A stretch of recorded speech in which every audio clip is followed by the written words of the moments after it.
Hello दोस्तों, ये प्रतिशतता में हमारा पांचवा वीडियो रहेगा। इससे पहले हमने 4 वीडियो कंप्लीट कर लिए हैं। अब करते हैं इस वीडियो की शुरुआत। तो देखो, आज का पहला प्रश्न है, एक फैक्ट्री में 60% कर्मचारियों की उम्र 30 वर्ष से अधिक है। तो देखो, एक फैक्ट्री है ना, उसमें 60% है ना, वो क्या है, 30 प्लस है एज में। ठीक है, अब देखो, और इनमें से 75% कौन है, पुरुष है। तो देखो, इसका मतलब इनमें से है ना, देखो इनमें से लिखा हुआ, इसका मतलब इन 60 में से, तो 60 का 75% है ना, और परसेंट हटाएंगे तो क्या करेंगे, 100% से भाग, परसेंट से परसेंट, ये 3 ये 4।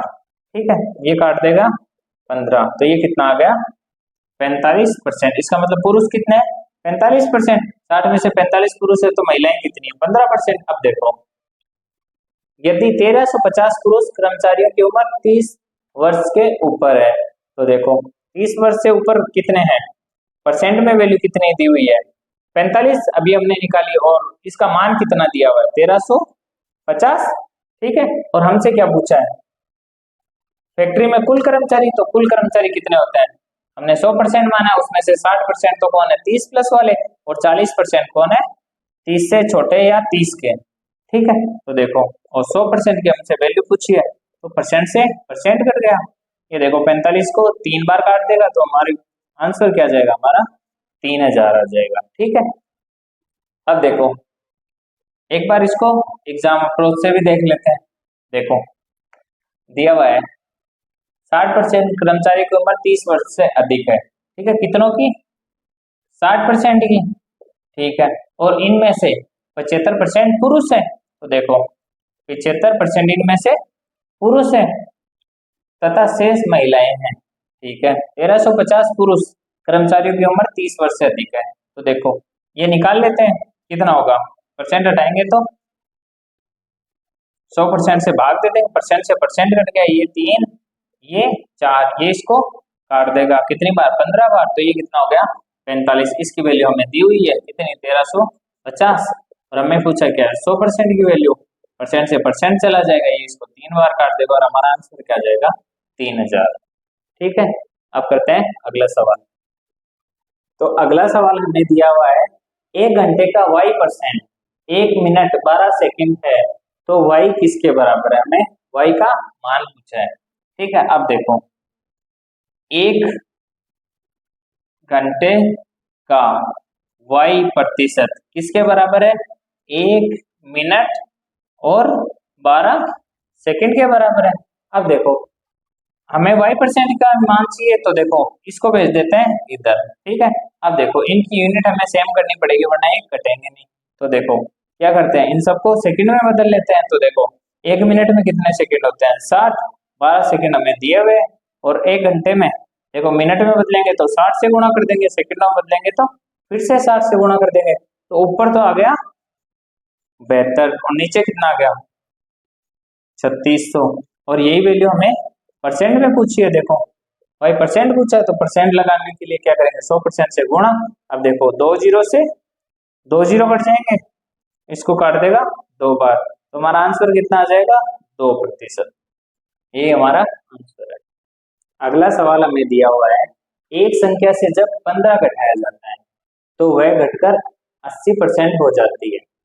देखो, हमने क्या किया, एक संख्या से, कोई भी संख्या मान लो x है, इसमें से हमने कितना घटाया, 15, तो वह घटकर कितने परसेंट रह जाती है, 80%। अब देखो, कोई भी संख्या कितनी होती है, अपने आप में कितने परसेंट होती है, 100%। तो देखो, परसेंट में कितना घटा है, 20%। परसेंट में कितना घटा है, 20%, और घटा कितना है, 15। तो इसका मतलब ये 15 की इसकी वैल्यू है 20% की। भाई देखो, यहाँ हुआ क्या है, संख्या पहले 100% थी, 20% घट गई, किसके कारण, 15 के कारण। तो देखो, 20% की वैल्यू 15। अब देखो, 20% की वैल्यू कितनी है, 15। पूछा क्या है, संख्या का 40% कितना होगा, ये देखो 40% हमसे पूछा, परसेंट से परसेंट कट गया, ये इसको काट देगा 2 बार, हमारा आंसर आ गया 30। ये हमारा आंसर। देखो अगला सवाल दिया हुआ है, एक संख्या का 22.5% बढ़ाया जाता है तो वह 98 हो जाती है, तो वह संख्या क्या है? अब देखो, पहले कोई भी संख्या अपने आप में कितना परसेंट होती है? 100%। उसमें हमने बढ़ाया कितना है? 22.5, तो इसको लिख देते हैं 22.5%। ठीक है, तो वह कितनी हो गई? 98। बढ़ने के बाद कितनी हो गई? 98। तो देखो 100/22 कितने हो गए? 122 से ही 1/2%। ठीक है, इसकी वैल्यू कितनी है? 98। और हमसे वह संख्या पूछी मतलब 100 का मान। तो देखो इसको सोल्व कर लेते हैं, ये बढ़ा हुआ मान है ना। अब देखो ये कितना हो गया? 244 से देखिए 245% हटाएंगे तो दो, तो ये परसेंट हटाएंगे तो 100% से भाग देंगे, परसेंट से परसेंट कट जाएगा। अब देखो ये कितना हो गया? 200। तो किससे काटे? 5 से काट लेते हैं। ये कितनी बार काट देगा? 40 बार। इसको कितने बार? 40 ये और 9 ये कितने? 49 बार। इसका मतलब ये बढ़ा हुआ मान है ना, तो देखो ये ओरिजिनल वैल्यू है जिसे हम 100% मानते हैं हमेशा, और ये बढ़ा हुआ मान है तो देखो कितना बढ़ा हुआ है? 9। ठीक है, तो इस 22.5% की वैल्यू कितनी आ गई हमारे पास फ्रैक्शन में? 9 आ गई। और हमारी वैल्यू कितनी थी? 100% की वैल्यू हमारे पास 40 आ गई। अब देखो तो इसकी वैल्यू सॉरी 40 आ गई, 40% नहीं। ठीक है, तो देखो 40 और 9 49। वैसे यहाँ भी देखो 8 की भी वैल्यू है, तो 49 की वैल्यू हमारे पास कितनी आ गई? 98। और हमें पूछा क्या है? वो ओरिजिनल वैल्यू, तो वो कितनी? 40। ये कितने बार काट देगा? 2 बार। तो हमारे आंसर कितना आ जाएगा? 80। तो देखो अगला सवाल दिया हुआ है, आयत की लंबाई 37.5% बढ़ा दी जाए तथा चौड़ाई 20% कम कर दी जाए तो क्षेत्रफल में परिवर्तन ज्ञात करो। तो देखो पहली बात कर लेते हैं आयत का क्षेत्रफल। तो आयत का क्षेत्रफल क्या होता है? ये होता है लंबाई गुणा चौड़ाई। ठीक है, अब देखो हमारे पास दो कंडीशन, एक पहले की और एक बढ़ने घटने के बाद की। ठीक है, पहले हम लंबाई की बात कर लेते हैं। देखो लंबाई, लंबाई 37.5% बढ़ा रहा है, तो देखो 37.5% का मतलब परसेंट हटा के देख लेते हैं। देखो 74 और एक 75, 75/2। परसेंट हटाना है तो 100% से भाग। ये देखो 3 बार, ये 4 बार, तो 3/8। इसका मतलब ये कौन सी ओरिजिनल वैल्यू को बताता है? इसका मतलब पहले कितनी थी? 8। अब बढ़ाई है ना, तो 8 में 3 जोड़ देंगे तो कितनी हो गई? 11। ठीक है, अब बात कर लेते हैं चौड़ाई की। देखो चौड़ाई क्या कर रहा है? 20% कम। अब 20% की देखो वैल्यू यहाँ लिखी हुई है, 20% का मतलब 1/5। तो 5 तो 100% को बताता है और 20 इस एक की वैल्यू है, तो देखो कम हो गई। तो इसका मतलब 5 से कितनी हो गई? 4। पहले कितनी थी? 5। अब कितनी हो गई? 4। और मैंने बताया था आयत का क्षेत्रफल लंबाई गुणा चौड़ाई, तो ये लंबाई और ये चौड़ाई, तो देखो मल्टीप्लाई का निशान लगा देता हूँ। तो देखो पहले कितना था? 40। अब कितना हो गया? 44। उसने पूछा कितना परिवर्तन हुआ, तो देखो पहले कितना था? 40, अब 44 है, तो इसका मतलब बढ़ा कितना है? 4। वृद्धि हुई है 4 की, किस पर हुई है? 40 पर, ओरिजिनल वैल्यू। और 100% से गुणा कर देंगे तो हमारा आंसर आ जाएगा। देखो ये इसको काट देगा, ये इसको काट देगा, तो कितना आ गया? 10%। अगला सवाल दिया हुआ है, किसी वर्ग की त्रिज्या 25% बढ़ा दी जाए तो उसके क्षेत्रफल में प्रतिशत परिवर्तन ज्ञात करो। देखो पहले बात कर लेते हैं वर्ग का क्षेत्रफल। तो देखो ये कितना होता है? पाई आर स्क्वायर। पाई तो कांस्टेंट है और फर्क किस पे? त्रिज्या से पड़ेगा। अब देखो भाई पाई का मान तो फिक्स है। अब देखो 25% बढ़ा रहे हैं, तो देखो आर स्क्वायर थी ना, पाई आर स्क्वायर। इसका मतलब आर को कितनी बार लेना है? 2 बार। अब देखो 25% की वैल्यू कितनी होती है? 1/4। इसमें 4 100% और एक 25% को बताता है। यहाँ 25% बढ़ रही है मतलब एक बढ़ रहा है, मतलब ये पहले की स्थिति, ये बाद की। तो देखो क्या हो रहा है? बढ़ रही है, तो 4 से कितनी हो रही है? 5 हो रही है। कितनी बार हो रहा है? 2 बार। इसका मतलब कितना हो रहा है? यहाँ वापस 4 लिख दो, तो देखो ये कितना है? 16, 16 से 25 हो गया, ठीक है, यहाँ 25, तो देखो बड़ा कितना है 9, किस पर बड़ा है 16 पर, और यही वैल्यू हमें परसेंट में पूछे तो 100% से गुणा कर देंगे, ये हमारा आंसर हो जाएगा। देखो अगला सवाल दिया हुआ है, एक वर्ग की भुजाएं 40% बढ़ाई जाए तब क्षेत्रफल में प्रतिशत परिवर्तन ज्ञात करो। तो देखो पहले हमें पता होना चाहिए वर्ग का क्षेत्रफल, तो वो क्या होता है भुजा स्क्वायर या फिर भुजा गुणा भुजा। अब देखो कितना परसेंट बढ़ा रहा है 40%, तो देखो 20% की वैल्यू क्या होती है 1/5, इसमें 5 तो किसको बताता है 100% को, और 1 किसको बताता है 20% को, या कितना है 40%, इसका मतलब वो कितने की वैल्यू है 2 की। तो देखो पहले और बाद दो स्थिति है, पहले परिवर्तन होने से पहले और बाद की। तो देखो पहले कितना था 100% मतलब 5 था, अब क्या बढ़ा दी, तो देखो कितनी बढ़ाई 2, तो 5 से कितनी हो गई 7। अब देखो और ये कितनी बार हुआ है 2 बार, क्यों, क्योंकि भुजा स्क्वायर होता है, इसको 2 बार लेना पड़ेगा, तो देखो स्क्वायर इनका भी कर देते हैं। तो देखो 25 से कितनी हो गई 49 हो गई, ठीक है। तो देखो पहले कितनी थी 25, अब 49, तो देखो चेंज कितना आया है 24 का, किस पर आया है 25 पर, भाई ओरिजिनल से चेंज हुई है, और यही वैल्यू परसेंट में पूछी है, तो यही हमारा आंसर हो जाएगा। वैसे देखो काट भी लो, सीधा सीधा कट रहा है 4, तो ये कितना आ गया 96%। तो देखो अगले सवाल में दिया हुआ है, एक लंबवतीय बेलन के आधार की त्रिज्या 40% बढ़ा दी जाए तथा इसकी ऊंचाई 37.5% घटा दी जाए, तो इसके आयतन में प्रतिशत परिवर्तन पूछा है। तो देखो लंबवतीय बेलन के पहले बात कर लेते हैं आयतन की, तो वो क्या होता है पाई आर स्क्वायर एच। देखो आर रेडियस त्रिज्या इसको बता रही है, और हाइट ऊंचाई, ठीक है। अब देखो इसमें रेडियस को कितनी बार लेना है 2 बार, ये तो कांस्टेंट वैल्यू है, ठीक है, चेंज यहाँ करना है। अब देखो पहले क्या कर रहा है त्रिज्या को 40% बढ़ा रहा है, तो देखो दो स्थिति है अपने पास, पहले की और बाद की, कंपैरिजन इन्हीं में करेंगे। एक चीज हमारे पास त्रिज्या और दूसरी हमारे पास है ऊंचाई। अब देखो 40% बढ़ा रहा है, तो देखो 20% की वैल्यू 1, जब 5 भाग में वो 5 किसको बताता है 100% को, तो देखो 20% का मतलब 1 है, तो 40% का 2, तो देखो पहले कितनी थी 5, ओरिजिनल वैल्यू 100% वाली कौन सी है 5।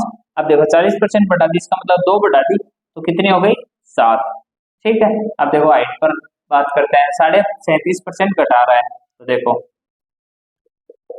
ठीक है परसेंट हटा लेते हैं, फ्रैक्शन में ले लेते हैं इसको भी, तो देखो 100% से भाग देना है, तो देखो 74 और 75, 75/2 गुणा 100% से परसेंट कट गया, ये 3 ये 4, तो कितना आ गया 3/8। इसका मतलब देखो यहाँ घटा रहा है, तो इसका मतलब ओरिजिनल वैल्यू नीचे, तो देखो 8 से 3 घट गई, इसका मतलब कितनी हो गई 5, ठीक है। अब देखो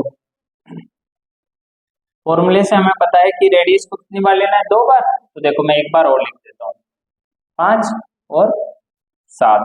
अब देखो इनका रेशियो निकाल लेते हैं, तो देखो ऊपर तो हो जाएगा 5 गुणा 5 गुणा 8, और ये बाद की स्थिति है 7 गुणा 7 गुणा 5, 5 से 5 कट गया, तो देखो कितना आ गया 40/49। तो देखो ये पहले वाली है ना, ये पहले वाली है ना, तो पहले कितना था 40, अब कितना हो गया 49। तो देखो हुआ क्या है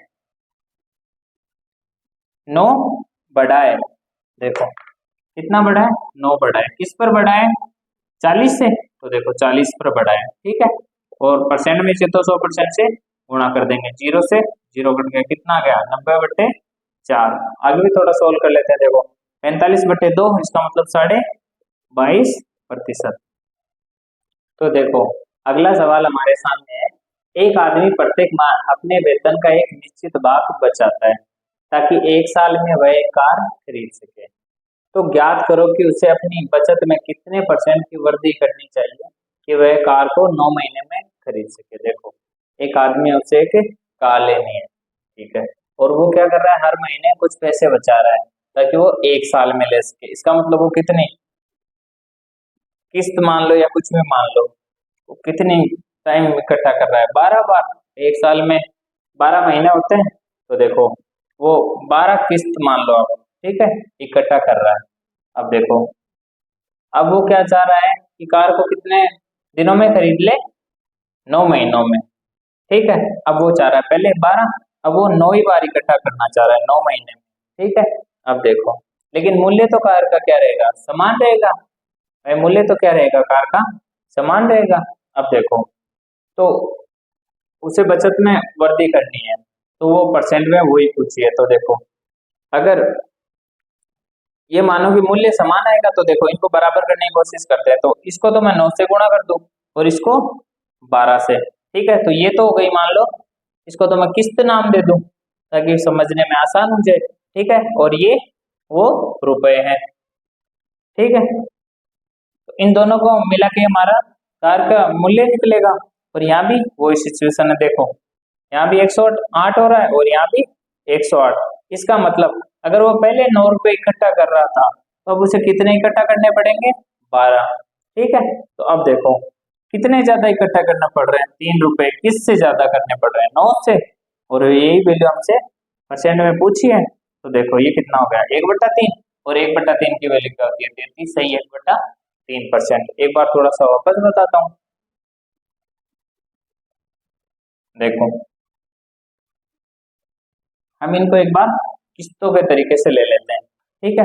कि भाई 12 किस्त में वो जमा कर पा रहा है, एक साल का मतलब 12 महीने, तो 12 किस्त।